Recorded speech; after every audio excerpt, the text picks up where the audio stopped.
There's no dawn in Varn, only the moment the ceiling screens switch from static to a sponsored sunrise. Today the LEDs overshoot. Sky bleeds orange so hot it whitens the scars on my arms before settling into a peach glow that's supposed to calm the off-world viewers. They call this place a content ecosystem now, not a prison, because ecosystems sound natural. The air tastes like someone zested metal with cheap citrus to muffle the smell of yesterday's organs, an adrenaline aroma, the branding sheet claimed. I roll my shoulders and listen for the half-second echo in the corridor ahead. Varn's sound system delays by design. Cheers arrive just before the action, so the cameras can cut to reaction shots. Timing that echo means I know exactly when the doors will blast open and the fight will start. Unless the Opticore, the arena's self-evolving director, decides a surprise entrance sells better. My left eye blinks a system check I can't shut off. Telemetry, heart rate, and a tiny rating bar inching toward red. The cybernetic implant used to be a gift from my old sponsors, a golden halo of data. Now it's a leash, broadcasting my vitals so advertisers can place pop-ups on my breath. I focus on the steel gate. Gate's a generous word. It's 2 slabs of recycled starship hull welded over a kill chute. You still breathing, Roth? The guard on comms tries for casual but can't hide his rush. Background wrangler, just another tech gambling on blood futures. Barely, but I've got a joke ready if they want laughs. I keep my voice steady, showman smooth. Truth, my palms are slick with the need to be seen. The addiction they baked into me when I was the Golden Butcher, first undefeated champion of Red Line Arena. They sold me as the man who never missed a kill cam. Opticore prompt scrolls across the inner wall beside me. Show nostalgic regret, bite lip, look up when wounded. It's handwriting that shifts fonts mid-sentence like 6 advertisers fighting over the same billboard. Clamps disengage, the door guillotines upward. Heat meets me first because the arena sand is temperature-tuned. It warms if you're bleeding, cools if you're calm.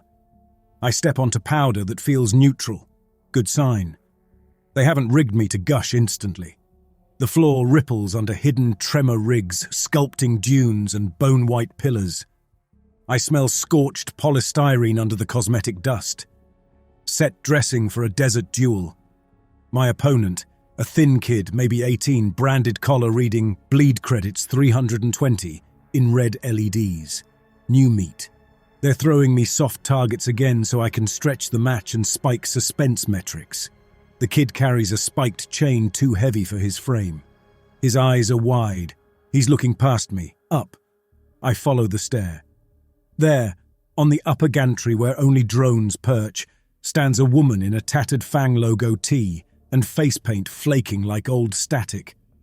She's translucent enough to see the wall grids behind her. She copies my pre-fight stretch. Hands behind neck, tilt left, tilt right, 2 beats before I move. The wrong crowd. First time I've seen one in full daylight. Most inmates think they're glitches, reflections. I know better. They're audience ghosts, emotional leftovers burned into Varn's circuitry. My throat tightens because if a crowd ghost is here before the first strike, the Opticore wants prophetic irony. Means someone's dying in a poetic loop. Betting pools love loops. The kid rushes, chain clangs, throwing sparks that stick like angry fireflies. I pivot, catch the chain under my forearm. Pain flares, but I ride it. Cameras like visible agony. I give them a hiss so real it cracks my voice. Then I yank him forward, step aside, and let momentum slam him into a pillar. Bone snaps like chalk. Crowd cheers roar a half-second too early. The delay warped again. They're scripting applause before contact. That's new. I drop to one knee beside the kid, pretending concern. What's your name? He blinks, confused. Taller. A soft Martian accent makes me flinch inside. I grew up 2 domes from that dialect. The phantom woman above us claps once, slow, each strike of palm echoing like metal pans. Toll can't see her. I hate how that matters to me. You've got 1 shot, Toll, I whisper. Swing for my throat when I lift you. End it quick. I angle my body toward camera drone 3. Its red tally light means it's live to core broadcast. Toll's lip quivers. He nods because hope is cheaper than courage. I haul him upright. His shoulder hangs wrong, chain still looped around my wrist. I raise my arms like I'm about to finish him with a classic spine slit. Audience surge. My rating bar flicks higher. He staggers, tries to slash my neck, too slow. I catch the chain again, twist and reverse the blade onto my own forearm, drawing a bright artery line. Blood sizzles on the sand, turning the patch beneath us hot. The sensors misread. They think I'm losing. Medical drones buzz in. Good. Chaos draws eyes. Toll stares. Shocked I hurt myself. I lean close so only he can hear. Run for the north exit when they drop the med screen. That shadow will follow me, not you. A translucent banner flicks across the air above. Unexpected turn. Golden Butcher bleeds himself. Was it guilt? That's the Opticore rewriting motives on the fly. Guilt sells. Medshield slams down between Toll and me. Semi-opaque plastique. I hear him scramble. I taste copper and citrus again, sharper now. The shield frosts, ready to project a sob-story montage. I use the moment to scan the rafters. The wrong crowd woman is gone, replaced by 2 figures, blurred, both mimicking Tolle's limp. They're multiplying. I breathe slow. Cameras love a close-up of resolve. All right, Opticore, I mutter, knowing every mic picks it up. Watch me switch the script. I coil the chain, step through the blood to paint my footprints vivid. Viewers track narrative through visuals, give them breadcrumbs. Then I hurl the weighted end into drone 3. Impact crunches lens, sparks shower. The live feed fractures. My rating bar flatlines. Off-world watchers just lost their angle. Good. A scream of metal above means maintenance arms are adjusting for a new shot. I sprint toward the south wall where a seam in the terrain is already grinding open. Terrain swap incoming. The system thinks it's controlling me, but every moving part is a stage light, and I remember every backstage path. As I leap the forming chasm, I see Tolle slipping through the medical hatch, alive for now. The crowd phantoms track me instead, faces blank but expectant, like they paid for front row seats. My arm throbs. Blood mats the sponsorship tattoos that once made me a brand. Under the skin, something hotter burns, the exact sensation of stepping back under a spotlight. They want a villain arc? Fine, I'll give them a show that eats the stage. 6 hours slip by in the glitchy gap between 2 broadcasts. Enough time for a medbot to foam seal the cut on my arm. Enough time for the Opticore to edit the match into a triumphant redemption reel I'll never watch. When they wheel me out of the infirmary, the sky screens are already cycling Nightfall ads. Neon constellations of cola logos blinking over a painted moon. Maintenance cuffs clack onto my wrist to brand me. Sabotaging a live cam means penalty detail. Penalty detail always happens off-stream. Viewers think the arena tidies itself, but someone has to scrub the gore and reset the props. Tonight that someone is me, plus 1 stranger the guards call spawn host. I've heard the term in rumor threads, an inmate surgically bonded to alien larvae so the studio can test cross-species ratings, but never seen one in person. They march us below the sand to sub-level 7, a service tunnel that smells like wet clay and vinegar. Fluorescent bars buzz overhead, flickering when my heart rate spikes. They're synced to inmate biometrics so foreman can spot a panic attack from down the hall. Ahead, a security door yawns open on the hatchery. The guards shove us inside, lock the door, and leave. Of course they do. Risk is good television if it leaks topside later. Off camera, it's just cost-cutting. The room is long as a shuttle bay and half as tall, lined with incubation vats glowing swamp green. Each vat holds a fist-sized egg sac webbed to metal ribs. Buffer fluid gurgles thick as cough syrup. In the middle sits the other inmate, a woman about my age, shaved head, skin mottled by silver scars that trace her collarbones like spilled mercury. She kneels on the floor, wrists cuffed behind her, but she's humming. A slow, 4-note scale. "Name's Roth," I say, low enough not to bounce off the walls. She keeps humming, and the nearest egg sac shivers. A snout pokes through, chitin like burnt glass, mandibles still gummy. The creature hears her song. "I'm Nis," she replies finally. Her voice is warm, like she swallowed the hum and let it out as speech. "And they're hungry." I back up a step, raising my bound hands. "Tell me you can keep them from chewing my face off." She gives a half shrug. The gesture tightens the cuffs. "If you want guarantees, you came to the wrong franchise." Then softer. "But yes, they listen, mostly." A second sack peels open, dropping a hatchling the size of a newborn cat. It lands, legs splaying and squeals, a chalkboard note that rakes every nerve. Nis shifts to a minor chord. The hatchling calms, skittering toward her and curling under her knees. "They wired you to them." I try to keep my voice steady. "Biotech resonance?" "Psychic feedback loop. Turns out alien brood songs map to human limbic patterns nicely if you destroy enough brain tissue." She says it like reciting recipe instructions. A maintenance drone whirs overhead, projecting a hologram of task orders. "Clean ruptured vats, dispose defective hatchlings, record waste weight." The corporate seal floats in tiny print. "Life forms property of Redline Entertainment." The drone's nozzle swings, ready to spray acid on the loose brood. I step between Nis and the drone. "Machine sees stray biohazard," I warn her. "We need it to see zero." Nice's breath quickens. The hatchlings pick up her pulse. They rustle like dry leaves. "What do you suggest, Golden Butcher?" She must have watched my matches before they sealed her below ground. I hate how the nickname squats in the air between us. Still, a stage name has uses. "Let me play villain," I say. "We stuff the loose ones into the disposal bin, show the drone tidy quotas. Then, when it leaves, you call them back out. No waste, no alarms." "And you go back topside smelling heroic," she says, reading the angle. "Not heroic. Visible. The camera I trashed cost me momentum. I need a new trick. You're it." She laughs once, dry, startled. "You think I'm a prop." "I think you're power," I correct. "And power hidden is power wasted. We team up, we write our own arcs.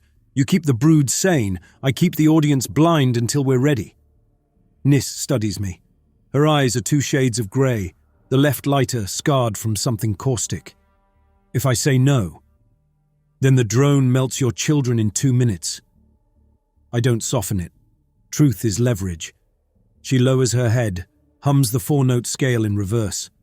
All along the aisle, sacks quiver but don't burst. The 2 hatchlings at her knees still, as if waiting for a cue. She lifts her eyes. "Deal," she says. "But I'm not your sidekick. We break the cage, not just rattle it."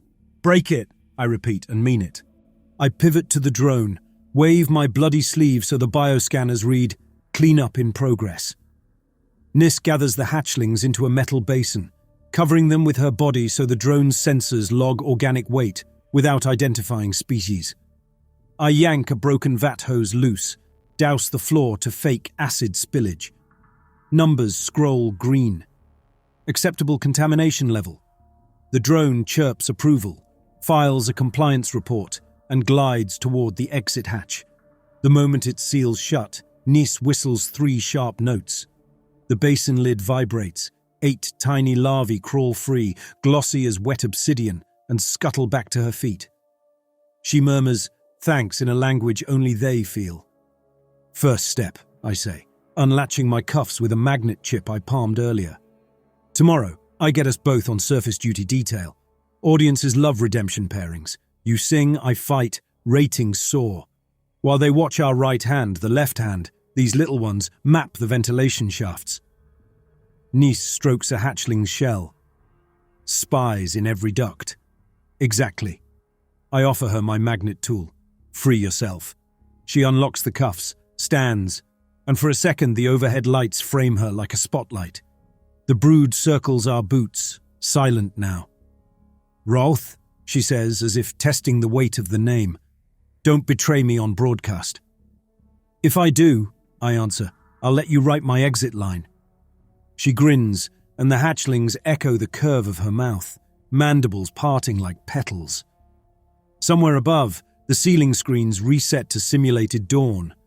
Down here, we start a different day, one viewers won't see coming. 12 hours later, the cell speakers crackle with march orders, and the lock on my door slides open before I'm fully upright. I've learned not to wait for breakfast. It's always work first. Food if you survive. A single line of orange text scrolls across my retinal display.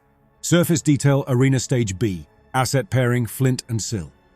So the Opticore liked our chemistry enough to put us on screen together. Perfect. A guard in a chrome half-mask waves me into the corridor. The mask isn't for protection.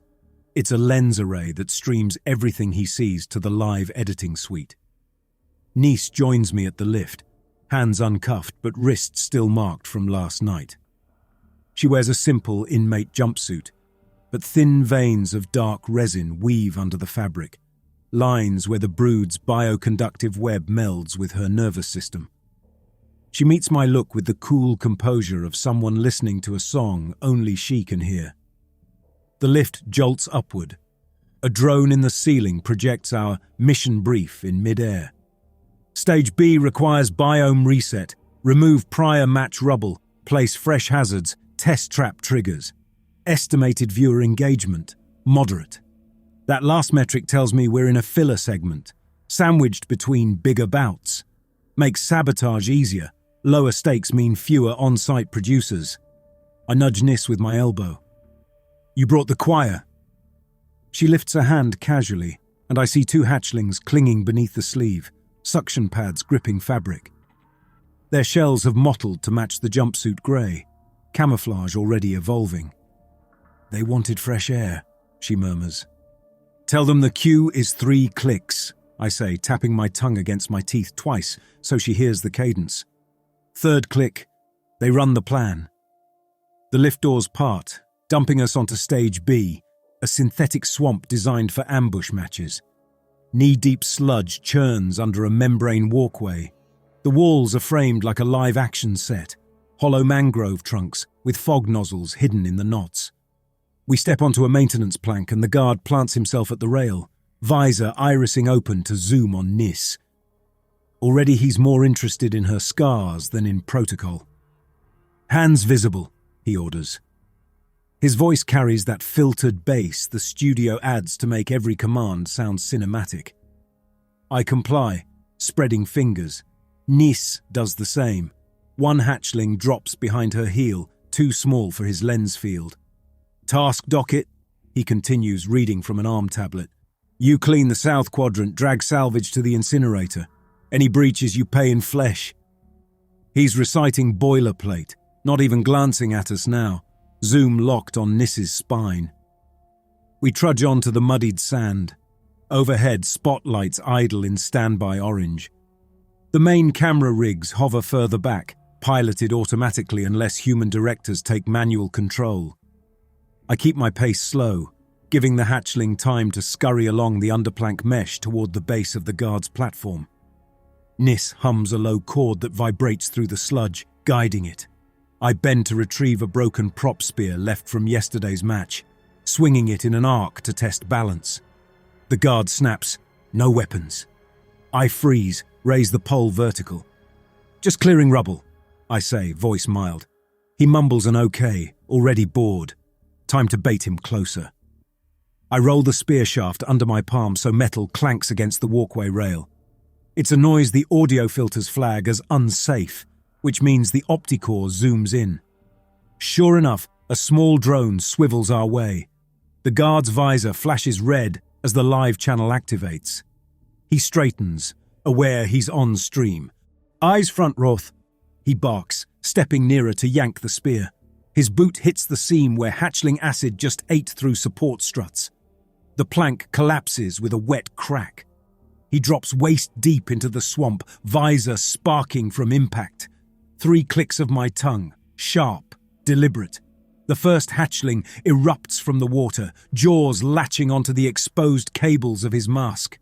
The second darts for his calf, injecting paralytic venom that Nis swears feels like ice when it hits blood.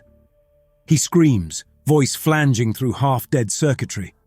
Cameras zoom, auto-framing the struggle as bonus content. View counts will spike. The algorithm loves sudden peril, especially when a guard suffers. I hold out a hand to Nis. "Help me save him," I say loud enough for mics.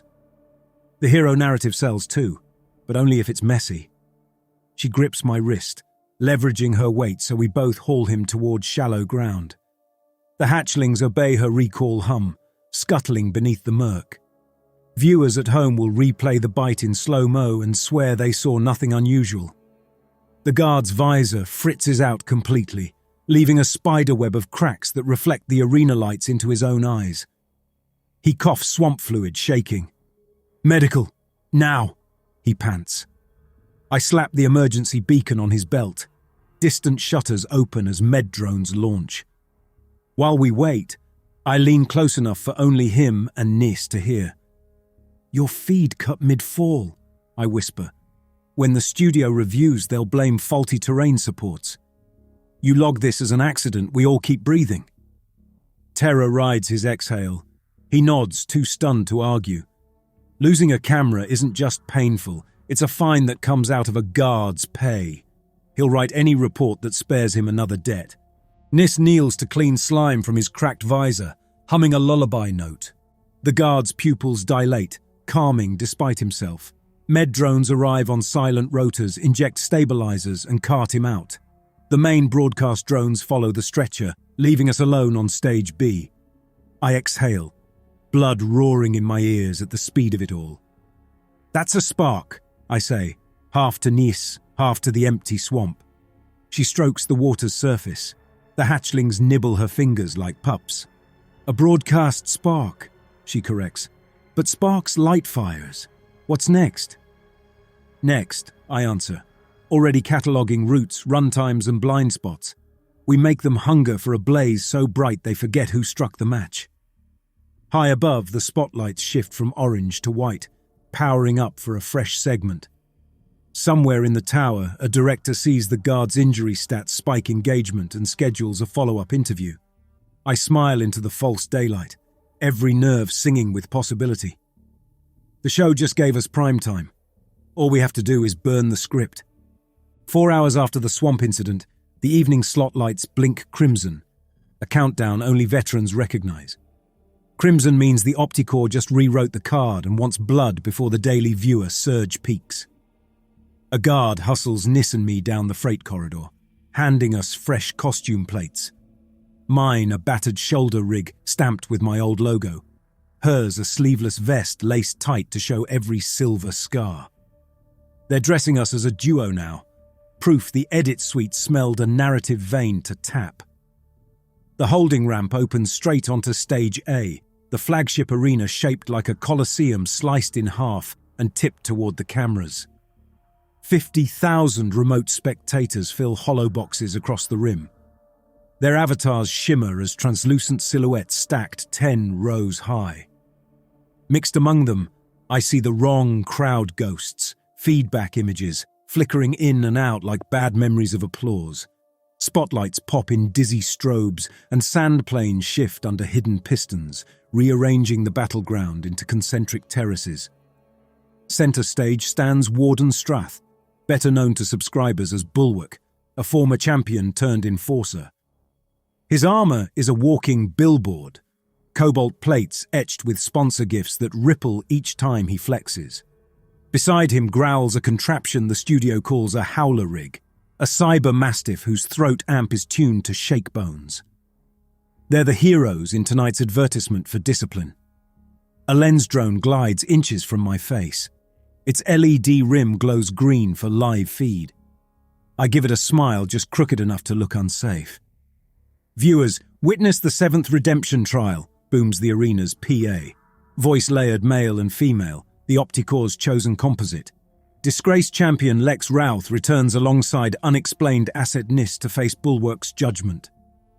Nis twitches at Asset, but she keeps her breathing steady. 2 hatchlings cling beneath her vest like black pearls, invisible unless you stare too long.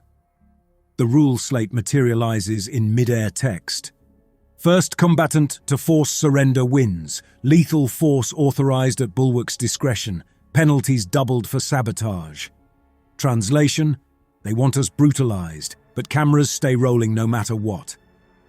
The clang of a starting bell snaps the air. The howler lunges, jaws unfolding wider than physics allows thanks to servo hinges. Nis plants herself, feet apart, and hums a sharp triad.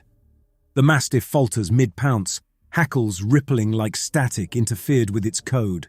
I sprint past it, sliding on the reforming sand, spear butt aimed for Bulwark's knee joint. He anticipates, turns, and catches the strike with a gauntlet the weight of a riot door. Impact rattles my molars, but the visual sells. We trade blows, his wide theatrical sweeps versus my tighter jabs meant to dent servo pistons. All while I keep an ear for Nis's song. She shifts keys, coaxing hatchlings under the sand. Bulwark, grandstanding for the drones, doesn't notice the ground buckling. He grabs my throat, lifts me high for the kill cam. My windpipe compresses. Telemetry blares warning icons across my retinal view. Cue the third click of my tongue, barely audible above the crowd roar. Hatchlings erupt behind him, latching onto armor seams. Their bite isn't lethal, but the shock venom turns muscle to pudding for 30 seconds. Bulwark stiffens, grip loosens. I wrench free, spin, and jam my spear tip between breastplate and collar. No killing. The spear's just a lever to topple him backward in full view. The drones dive, capturing every flailing frame. Audience avatars light in aurora green, an engagement spike so steep my rating bar redraws at higher scale. The Opticore overlays text in bright gold, Unexpected Alliance Triumph. That's the headline they'll push. Then the stadium lights cut. In the sudden dark, every holobox freezes. Every avatar replaced by one towering image on the Jumbotron wall. 3 faceless figures cloaked in red, silhouettes so saturated they bleed color against the black. Their presence drags an instinctive chill through the air. A hissed chant rolls from hidden speakers. Tribunal watching. Tribunal ways. The Red Tribunal, the Syndicate's highest algorithmic court, part celebrity jury, part execution squad. They appear only when a narrative veers off profitable rails. The center figure raises a hand, and crimson icons flood my display. Villain arc detected. Continue escalation. They're rubber stamping our rebellion as entertainment, turning our defiance into scheduled content. Around me, the wrong crowd ghosts multiply, each mirroring a different version of me. Smiles wider, eyes blackened, all applauding. They're the Opticore's living trailer, promising viewers where this storyline is headed. Nis's hatchlings hiss at the red glare, retreating under her vest. She steps to my side. They just claimed our fire. Then we burn hotter. I whisper, throat raw. My mic hears it. The phrase echoes across the arena, packaged as a rally cry. The tribunal silhouettes fade, lights snap back, avatars reboot. But the temperature of the show has changed. We're no longer rogue. We're the main attraction. Bulwark, still paralyzed, manages a croaked threat. They'll feed you to syndicate hounds for this. I knee his breastplate so the audio pops like a drum. Cameras soak it up. A new line scrolls across every screen. Stay tuned. Interview with the Burn Hotter Outlaws. The Opticore schedules a sit-down instead of a takedown. Executives smell ratings more than risk. Nis leans close. They invite us to talk. We accept, spin truth into poison. No, I say, mind racing through stage maps. We accept, but we broadcast unedited. We hijack the channel from inside the interview. Her eyes brighten. Charcoal before a spark. Need a conduit. I know one. My gaze lifts to the cracked visor of an overhead cam I wrecked days ago. A blind spot wiring trunk runs behind it. Route to the core switchboard. If we reach it, we can show the unmasked arena, the hatcheries, the dead corridors, everything the Opticore senses. Guards rush in to escort, each wearing a polite production smile. We're talent now. As they lead us toward the backstage tunnel, I catch a final glimpse of the wrong crowd. One ghost, the woman who copied my stretch, mouths the words, "Don't forget who's watching." I won't. Eyes are fuel. And tonight, we set the funnel on fire. They march us off the sand like prize fighters who just earned a post-match special. Except the riot shields and pulse batons flanking us remind everyone who still owns the ring. The tunnel roof drops low, forcing the guards to crouch. But I walk tall. Some architect built these back passages for average convicts, not bulked out enforcers. Gives people my size a tiny psychological edge. The corridor bends into what producers call the spin room. Really a storage bay painted mint green to flatter skin tones on camera. Soft panels line the walls so voices don't bounce. They smell of disinfectant and synthetic lilies.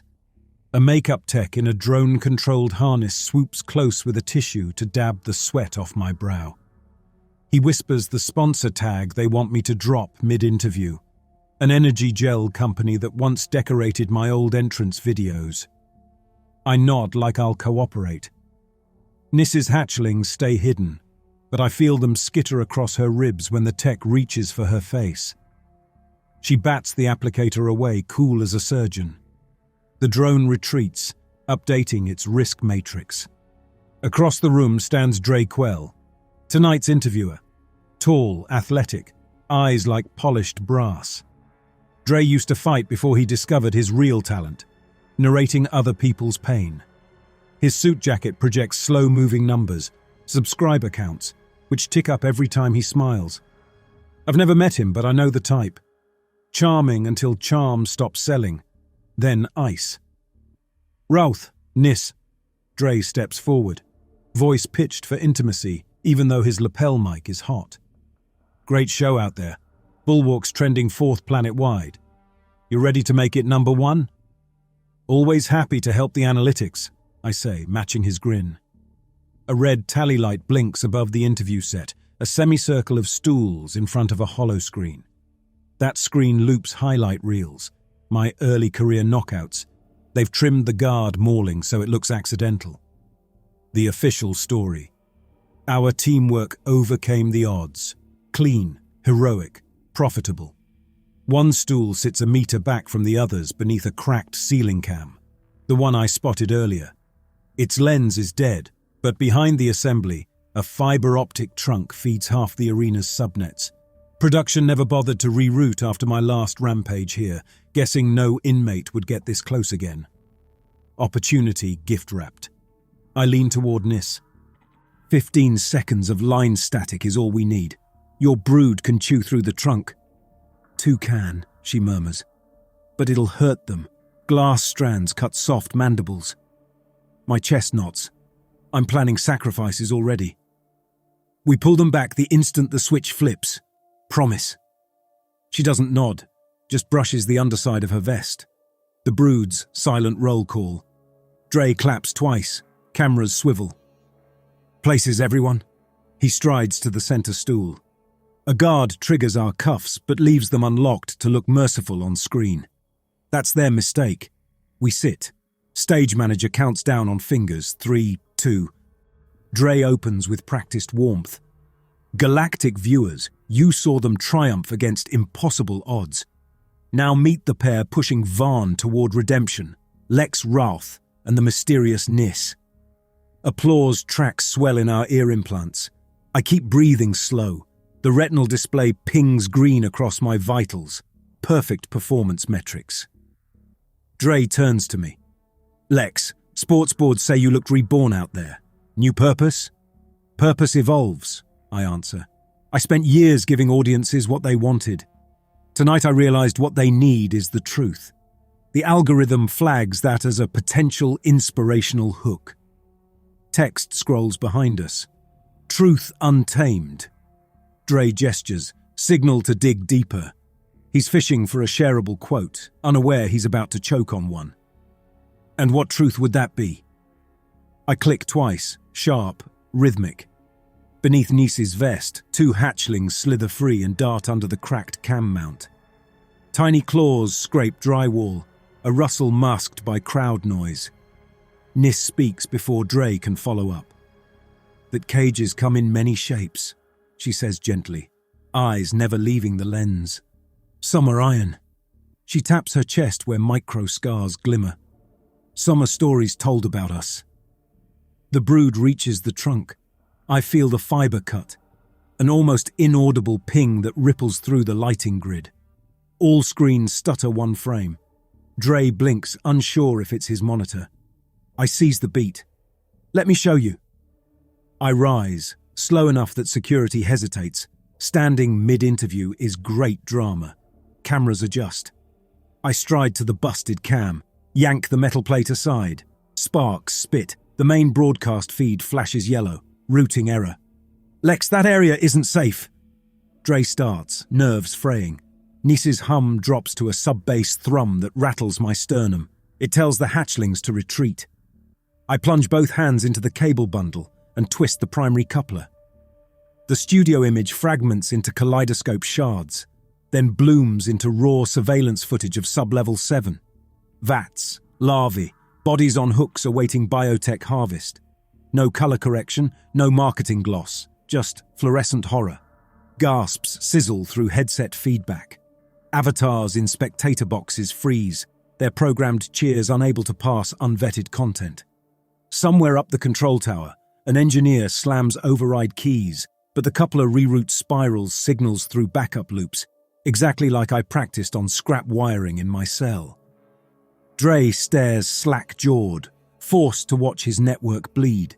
"Cut the feed," he shouts off mic. I step back into frame, hands still sparking.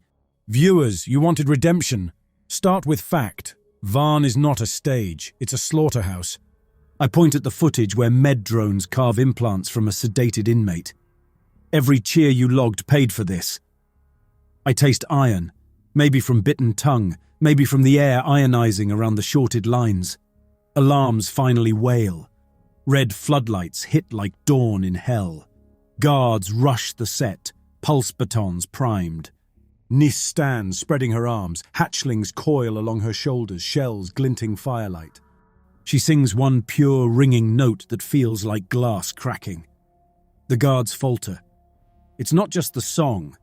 It's the confusion of being on camera while opposing the new star villains in a story that's rewriting itself faster than they can react.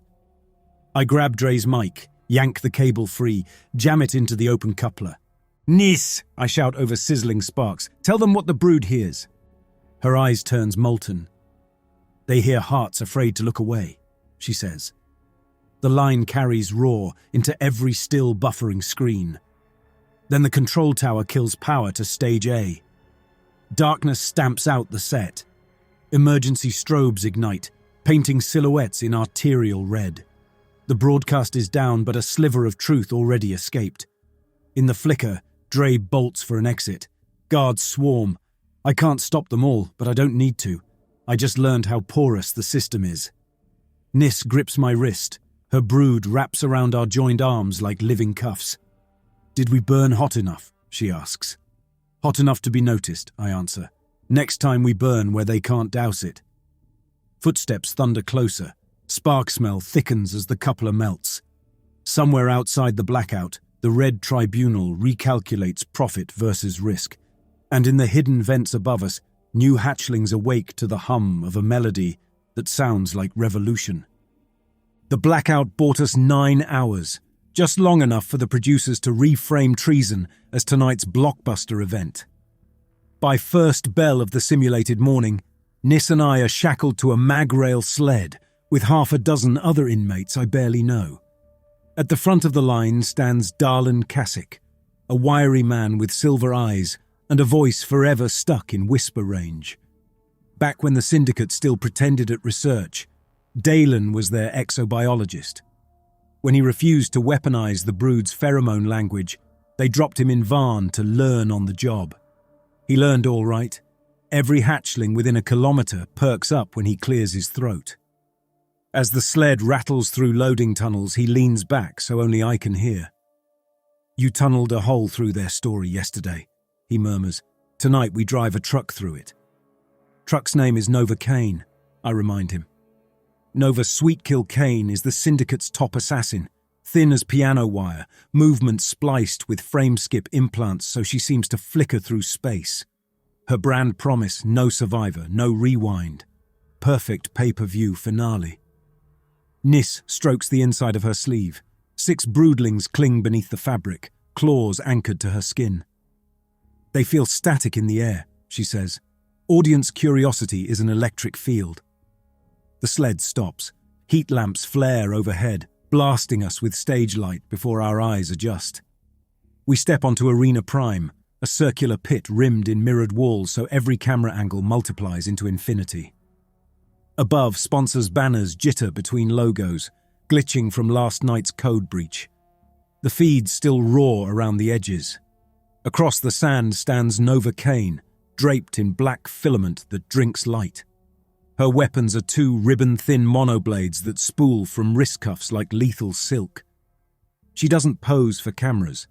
She exists in fast-forward blur, the kind that makes you question your own eyes. Announcer shouts rules we all know are flexible. Surrender wins.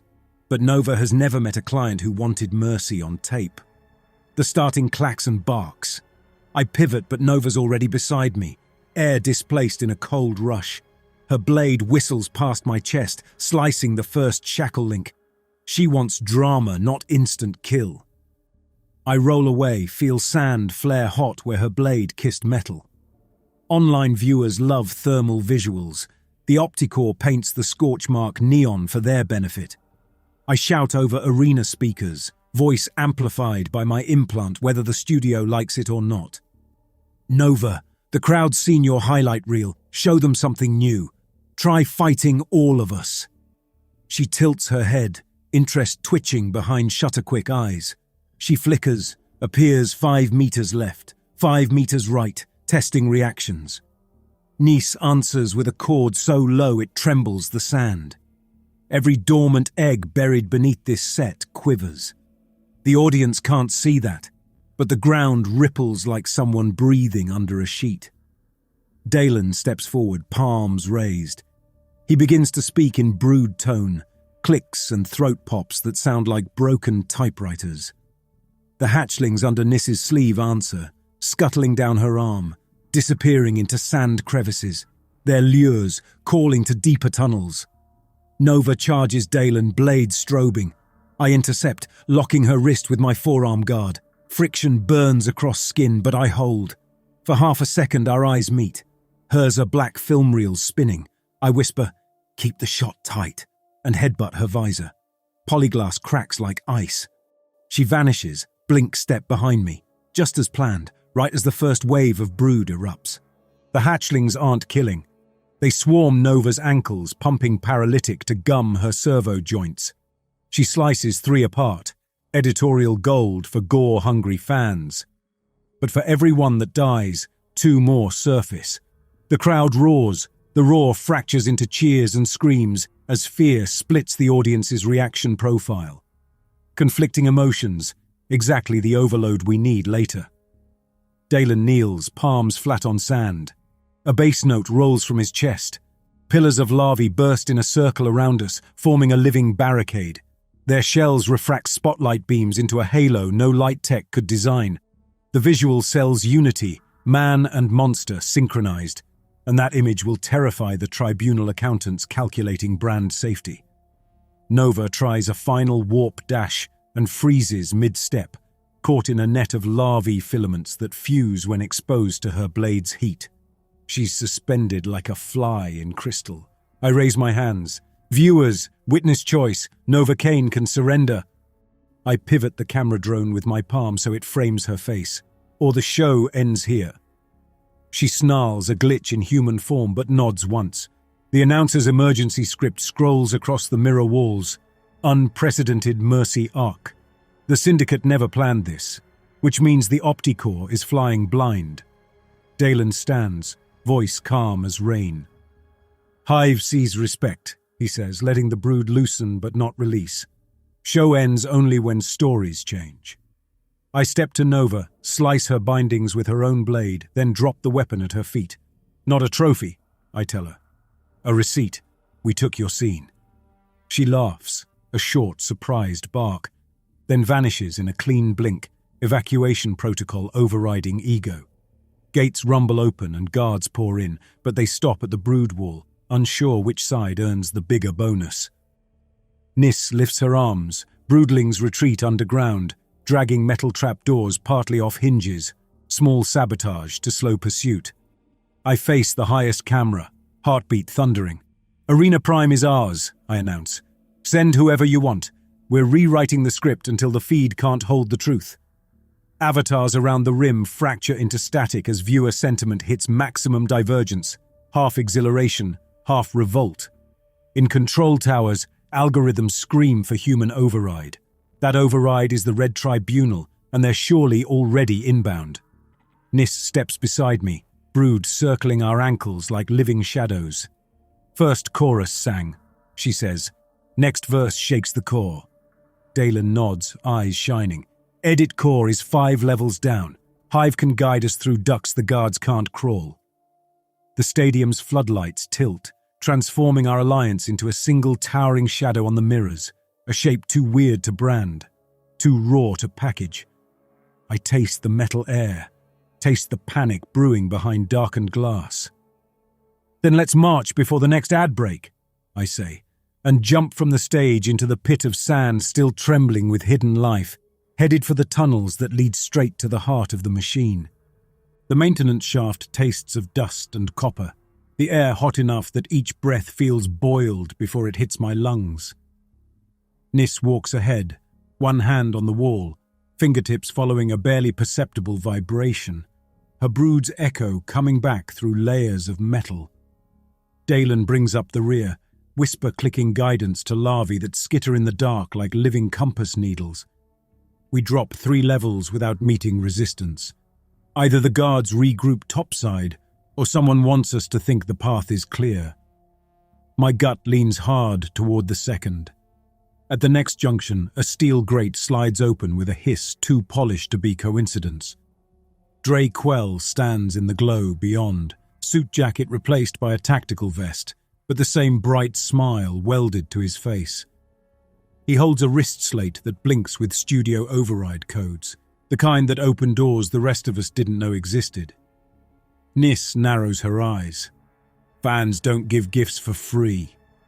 Dre raises both hands, showing empty palms. You need access to the edit core. I need the exclusive of the Millennium. Let's help each other. Dalen leans close to my ear. Hive senses tension in him. Smells like static before lightning. I keep my expression neutral. What's your angle, Dre? He shrugs, making it look casual though sweat beads on his temple. Roth, you cut the feed once and the galaxy lost its mind. Imagine a controlled reveal, uninterrupted but with me moderating. We expose the tribunal's rot together, and I secure syndicate contracts when the dust settles. His slate might bypass the armored blast doors ahead. I nod slowly. Show us the route, I say. You stay visible, front of the pack. He likes the optics. He strides forward, slate flashing green as each checkpoint tag turns from lock to pass. The corridors here wear glossy white panels instead of corroded steel, and the floor hums with clean power, evidence the Opticore keeps its heart well fed while the rest of Varn starves. Nis drifts closer to me as we walk. If he lies, Brood will know. They taste chemical fear. Let them keep tasting, I answer. 2 more checkpoints fall. At the third, the corridor widens into a loading bay lit by a single ring of overhead spots. 2 open. My neck prickles. I start to turn, but the bay doors slam down behind us, steel teeth sealing the way we came. Bright floodlights flare to full power, bleaching vision. A voice booms from hidden speakers, rich, layered, rehearsed. Roth, Nis, Dr. Kasich, welcome to adjudication. As my sight clears, 3 figures materialize atop a mezzanine, crimson cloaks, featureless masks cut from one sheet of vitae glass. The Red Tribunal in the flesh. Center stage stands Eli Lastfire Dreven, taller than legend suggested, his cloak's inner lining scrolling real-time viewer counts in blood-red digits. Dre drops back behind us, smile gone. He shifts the slate's display toward Dreven, a confirmation ping, betrayal executed, payment pending. A sick wave rolls through my gut, part rage, part the hollow taste of déjà vu. I knew but still gambled. Draven speaks, voice carried by subsonic amps that vibrate bone. You hijacked a spectacle and sold it as liberation. We thank you for the ratings spike. Now the finale demands closure. On cue, a dozen guards march in from side passages, pulse batons sparking. The hatchlings under Niss's vest rasp tiny warnings. Dalen whispers a command. Larvae in the vents above us stir, but the ceiling is reinforced, no quick breaches. Dre edges sideways, looking for cover. I grab his vest strap and yank him against my chest, Nova's monoblade pressed to his throat. It was clipped to my belt since the arena. Dreven's mask tilts. Violence against the messenger is cliché. Not violence, I say, tightening the blade just enough to draw a bead of blood. Negotiation. You want closure. Cameras roll, raw feed, winner's terms. A ripple of interest flashes across Dreven's mask, the tiniest head tilt. Propose. I feel Niss's hand slide into mine. Steady, pulse sinking. She hums one note, low, rising, brood call for readiness. Dalen's eyes are silver fire. My proposal, I say, disarming the blade from Dre's neck but keeping him locked as shield, is a duel. You and me, Dreven. No edits. Tribunal versus traitor. While we fight, Niss's brood and your guards stand down. Winner takes the feed. Draven's cloak ripples, a shrug maybe. And if I decline, then the hive eats through your armoured ceiling joints in 90 seconds. Dalen whispers loudly enough for the directional mics. As if to prove it, a single drop of bioacid sizzles onto the floor between us. The tribunal way numbers, risk models spinning behind mask HUDs. Finally, Draven nods once. Agreed. One camera drone, no latency, global feed. He gestures. A sphere drone descends, lens irising open. Guards retreat to the walls. Dre slumps in my grip when I release him. He scuttles behind a console, eyes wide at the monster he helped summon. Niss steps back, drawing brood away. Her voice threads my ear. End it quick. Hive can't hold forever if he cheats. Draven sheds his cloak, revealing burnished armor plated with nanoflex scales, each scale a screen looping his champion days. He draws a carbon-edged sword longer than my arm. The overhead lights dim everywhere except the ring between us, spotlighting combatants like ancient gladiators. I spin Nova's thin blade once, feeling its weight, or lack of it. It's a scalpel. His is a hammer. Precision over power. Drone beeps live. Worldwide viewers get first unfiltered frame in Varn history. A rebel and a tribunal lord. Nothing between them but truth and steel. Draven lunges swing wide, aiming to cleave my torso in one showy arc. I drop low, sand skid forward, slice at his thigh seam. Sparks fly. Armor dense but holds. He twists, brings his sword down. I roll, feel wind shear a breath off my back. Adrenaline floods, sharp as cold iron coins on the tongue. Our blades meet a second time, his heavy edge colliding with my filament line. Monoblade scores his armor, my wrist bones jar from the impact. He shoves me off, steps back, red digits on his chestplate flash, viewer hearts racing, opticores eating emotion in real time, exactly the pressure cooker we need for later. He feints left, I parry, but he wasn't fainting. It's a setup for a pommel strike. The butt of his sword cracks my cheekbone. Stars burst in my vision. I stagger, taste copper, hear Niss's gasp swallowed by brood clicks. Draven lifts his sword, ready to finish, when a cascade of ghost images sweeps the mezzanine screens behind him, the wrong crowd replicating, each echo clapping or weeping. Their contradictory signals feed into the live metrics, scrambling sentiment analysis. The stutter distracts him a heartbeat. I thrust upward, blade threading under his pauldron into the soft seal of his armpit. A gap every armored fighter dreads. Metal parts flesh. Heat and fluid gush over my hand. Draven's sword drops with a clang. He grips my wrist, eyes widening behind masked glass. Red digits on his chest plate glitch, then flatten to zeros. With a twist, I yank the blade free. Draven collapses, armor screens going black. The drone hovers, silent witness. Nis rushes forward, Brood forming a shield wall between us and any sudden guard charge. The corridor alarms stay strangely quiet. Maybe the feed is too lucrative to cut yet.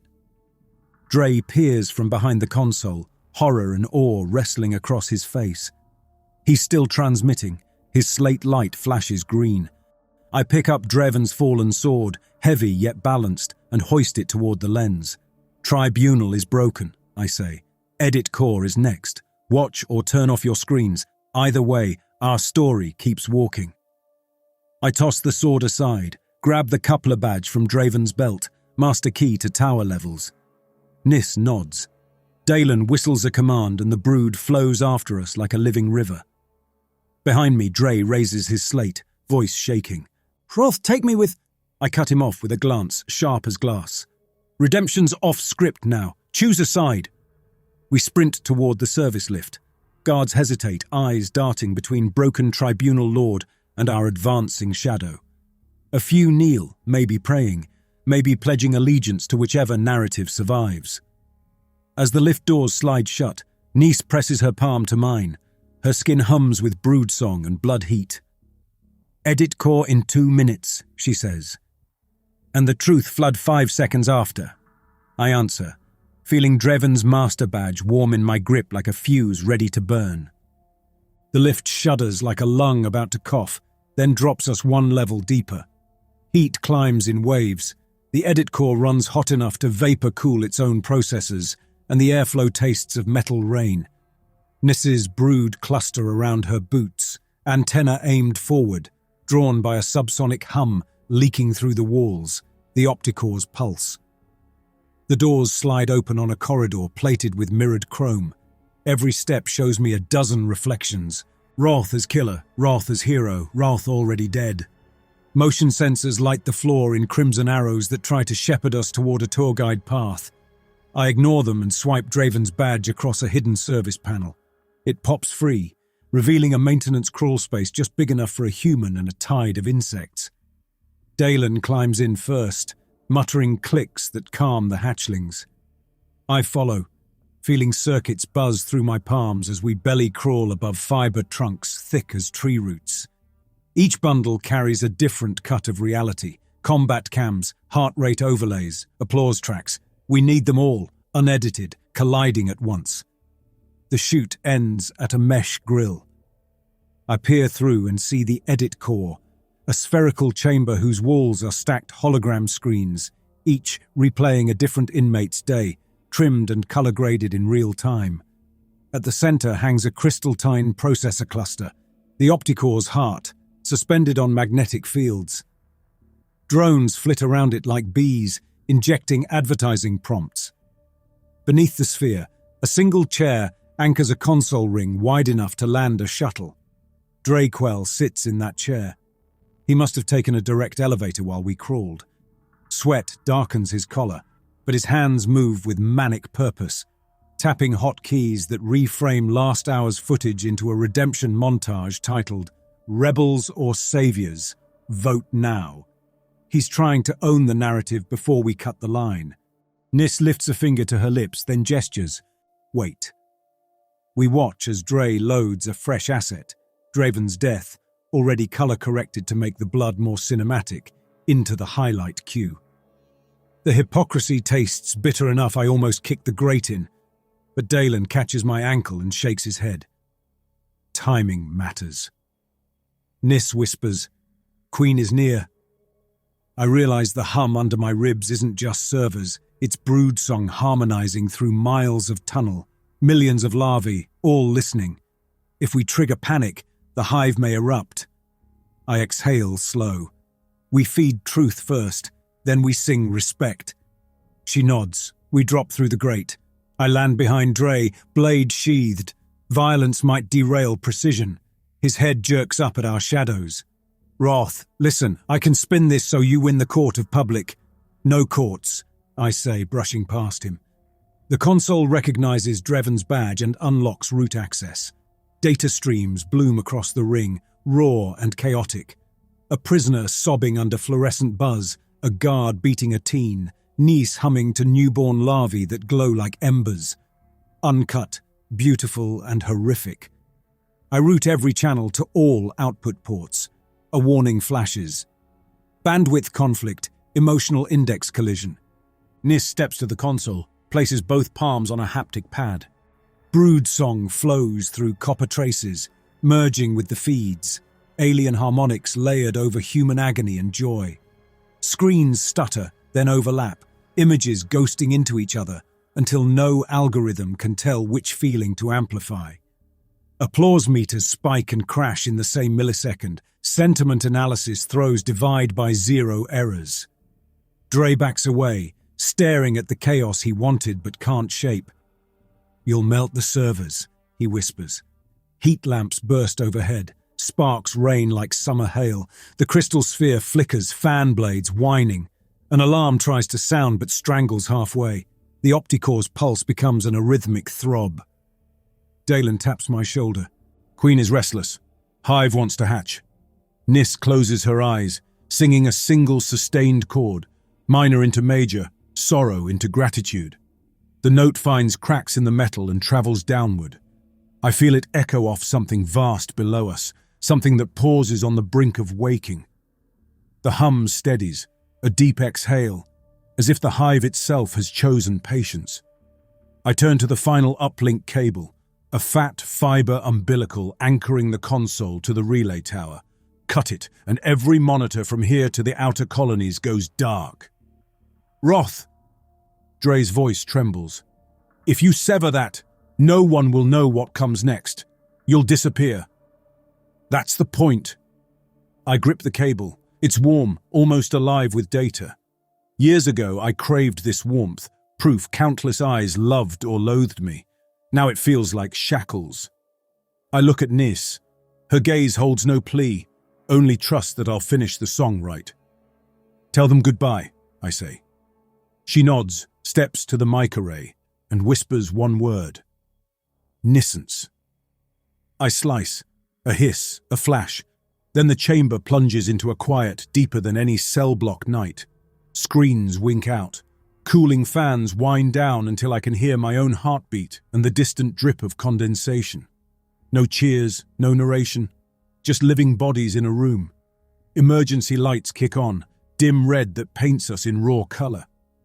Dalen exhales a shaky chuckle, like a man who's tasted sunrise after lifelong darkness.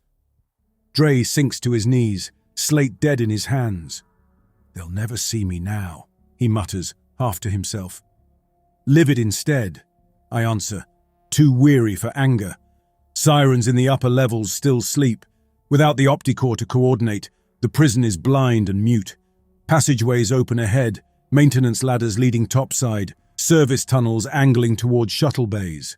A way out for anyone bold enough to walk into the unknown. I turn from the dead console, my pulse still ticking in the sudden quiet, and see Nis waiting in the hatchway. Hand out, eyes steady. The corridors ahead breathe a cool draft that smells of uncirculated air. The first honest wind I've felt in years. I step toward her. Dre stares up at us, cupping his useless slate. I grab his shoulder and haul him to his feet. Walk, I say. He flinches, then nods. Even fame junkies know when the market has closed. Dalen leads, murmuring to the larvae that map the darkness for us. We climb a maintenance ladder, the brood skittering ahead, antennae sweeping rungs for power spikes. 2 decks up, we pass a shattered viewport. Beyond it, the arena bowl is black glass, floodlights frozen mid-tilt like sunflowers at night. In the service tunnel, a civilian evac siren still blinks green. I punch the manual door switch. It hisses open on a hangar bay stacked with confiscated supply skiffs. No guards, just abandoned helmets and a half-written security log scrolling warnings no one will read. Nisi's brood swarms over a courier shuttle. checking vents for lingering scent of anti-pest gas. They chirp approval. Dalen slides into the pilot sling, fingers trembling over controls he must have only studied in manuals. I buckle Dre into a crash couch and cinch his straps until he wheezes. "Try any spin," I tell him, and I let the hive do commentary. He swallows and stays still. Nis settles beside me, palm warm on my knuckles. "You sure?" she whispers. "Skies are wide dark for a man who lived on spotlight heat." "Dark's where stars live," I answer, surprised at how true it feels. I slap the hatch override. The bay doors groan apart. Vacuum rips stale air and loose paper into the void. Dalen fires thrusters.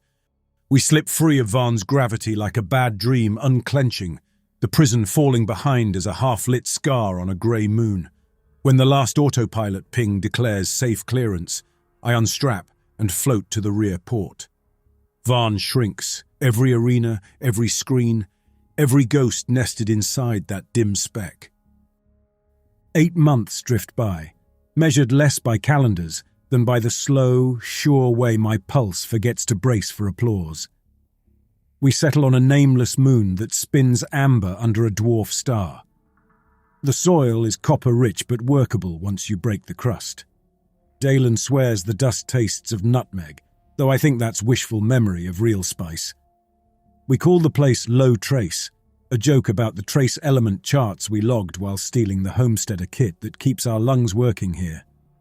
Each dawn I wake to the brood's song pulses rattling the prefab walls. They perch on silicate spires beyond camp, shells catching light like stained glass shards.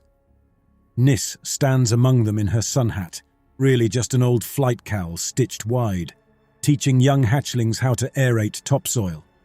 Watching her conduct that quiet orchestra feels like listening to somebody tune the planet. News reaches us in hitchhiker packets, compressed data cubes piloted by merchant drones. The cubes say Vaughn is dark, the syndicate fending off lawsuits as thick as asteroid belts. No new Opticore ever spun up. Investors fear audiences might turn on any screen that smells the same. Turns out silence can go viral. Dre dropped by once in a patched freighter, eyes softer, carrying a hold full of construction foam and contraband coffee beans. He filmed nothing, just helped raise a greenhouse dome and left 2 sacks of beans as apology. He promised he was done turning stories into currency. Maybe that's true. Maybe the world simply raised his price too high. I watched his freighter tilt into vacuum without feeling the old itch to follow the lens. Nights here are cold enough to make breath crystallize in mid-air. On those nights I sit at the ridge above camp, a battered comm board in my lap. Dalen jury-rigged it from shuttle scrap. Its range could reach half the sector. I keep it tuned to open channels anyway, listening to static. Nissance can hold many things. Distant ships, unseen storms, or just the broad hum of a universe that doesn't care whether I swing a blade or plant spinach. Sometimes I thumb the transmit key and say nothing, sending pure carrier wave. I imagine it crossing light years as a thin, bright line. A reminder that presence doesn't always need words, that a pulse is enough. When the chill numbs my fingers, I walk back down the slope. Nis's lamp glows inside the dome, soft amber through respirator-fogged plastic. She sees me and taps a hatchling scale against the pane. The scale throws light in a narrow arc, a private rainbow between us. No audience, no feed. Only the small, real sound of the door seal popping as she lets me in, and the warm, damp smell of seedlings pushing through alien loam. That's our applause now, and it fills the room.